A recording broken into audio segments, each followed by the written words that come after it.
அரசியலுக்கு யார் வேணாலும் வரலாம், அது ஒரு ஜனநாயக உரிமைன்னு சொல்லுவாங்க.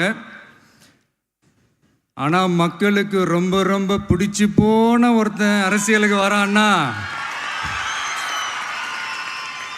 அதை கண்டிப்பாக நல்லவங்க எல்லாம் வரவேற்பாங்க. ஆனால் ஒரு சில இந்த அதிகார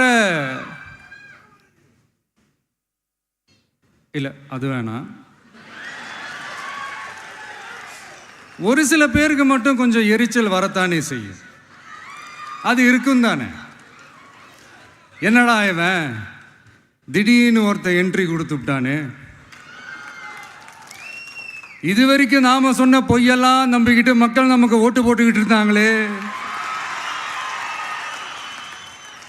ஆனால் இப்போ இவன் சொல்றதெல்லாம் பார்த்தா மக்கள் மனசுக்கு ரொம்ப நெருக்கமாக வேற இருக்குது.